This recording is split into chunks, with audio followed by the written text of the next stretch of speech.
Shalom, salam sejahtera untuk kita semua. Perkenalkan, nama lengkap saya Paulus Kulabora, kelas B, semester 7 reguler sore.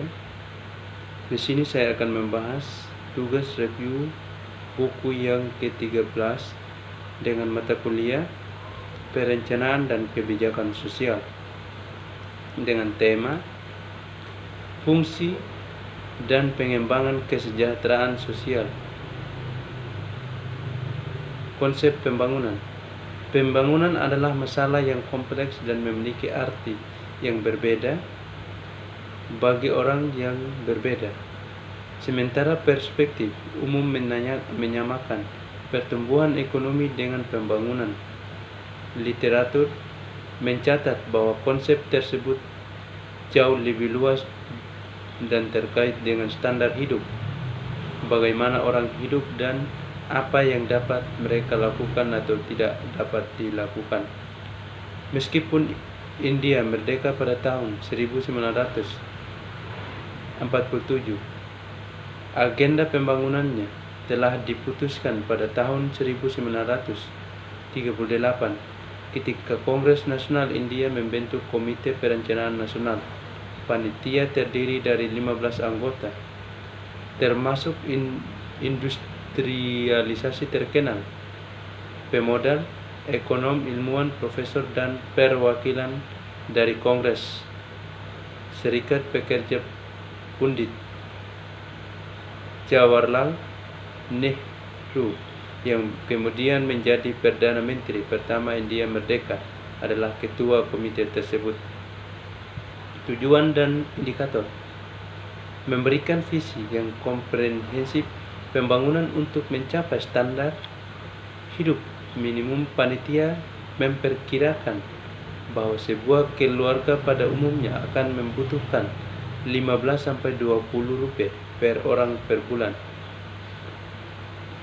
Meskipun jumlah ini mungkin tampak rendah dibandingkan dengan standar barat, ini menunjukkan peningkatan yang sangat besar dalam standar hidup yang ada di India pada saat itu. Komite memandang pertumbuhan sebagai sarana untuk memberikan standar hidup minimum bagi penduduk. Namun panitia memperkirakan bahwa output negara perlu meningkat 500-600% dalam 10 tahun untuk mencapai standar hidup minimum ini. Selain peningkatan produksi, ini harus ada distribusi kekayaan yang lebih adil.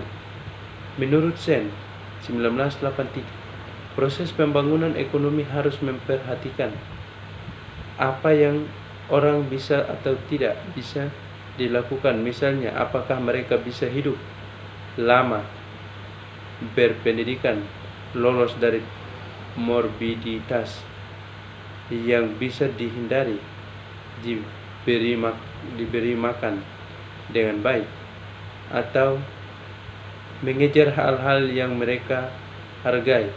Kepemilikan komoditas atau kemewahan sangat erat kaitannya dengan kualitas hidup yang dijalani masyarakat, dengan pendapatan sebagai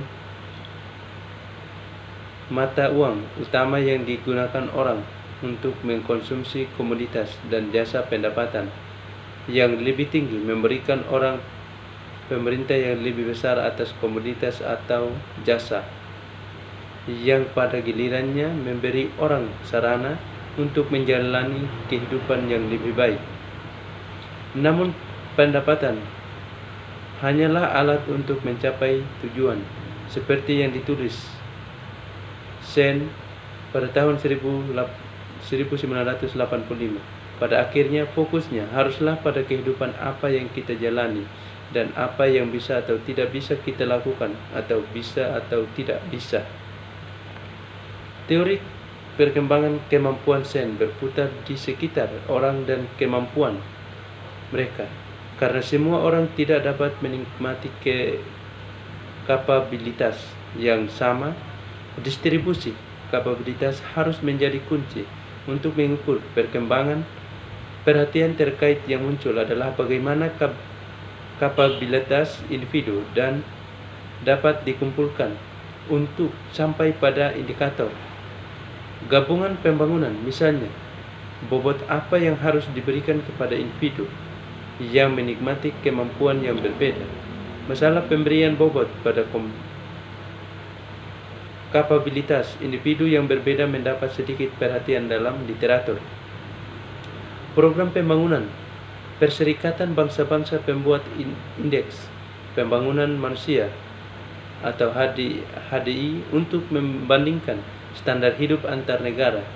Ini adalah indeks gabungan yang mencerminkan 3 aspek kesejahteraan, harapan hidup saat ini, saat lahir, pembelajaran, dan PDB per kapita yang disesuaikan dengan paritas daya beli.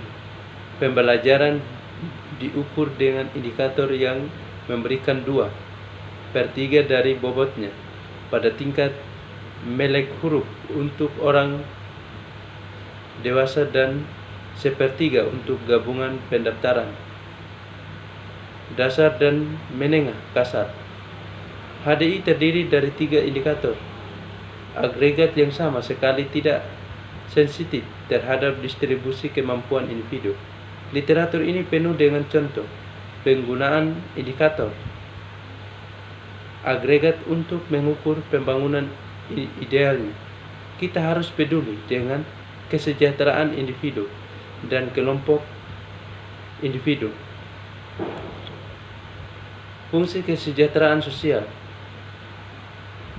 untuk memeriksa distribusi kesejahteraan di seluruh populasi, terutama ketika merancang program sosial. Fungsi kesejahteraan sosial digunakan dalam ilmu ekonomi. Kita sering dihadapkan pada pertanyaan tentang mengevaluasi alokasi sumber daya yang dinilai efisien secara ekonomi atau distribusi pendapatan yang dinilai adil.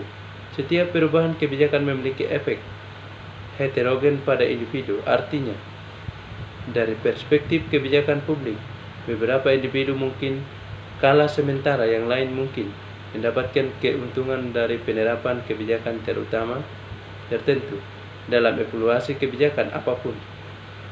Penilaian normatif tidak dapat dihindari dan fungsi kesejahteraan sosial secara eksplisit menentukan penilaian normatif dengan memberikan bobot kepada individu yang berbeda.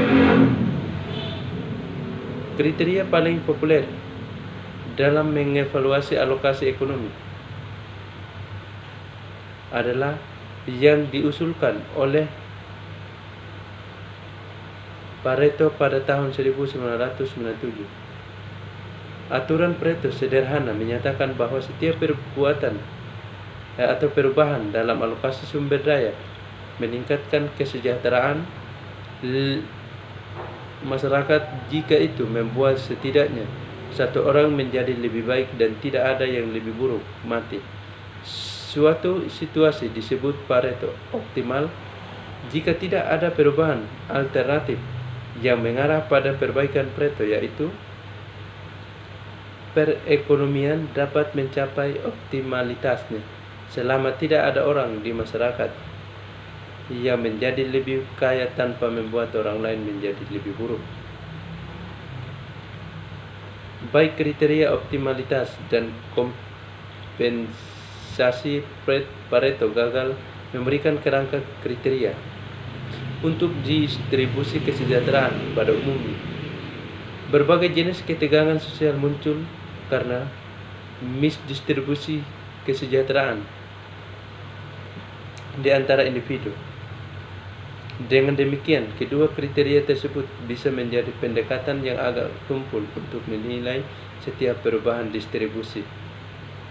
Jika kita bersedia membuat perbandingan utilitas antar pribadi untuk menilai distribusi kesejahteraan, fungsi kesejahteraan sosial yang dikembangkan oleh Bergson pada 1938 dan selanjutnya disempurnakan oleh Samuelson pada 1947 adalah alat yang paling tepat.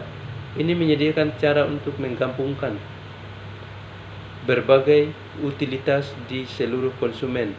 Dalam kondisi tertentu, fungsi kesejahteraan sosial menawarkan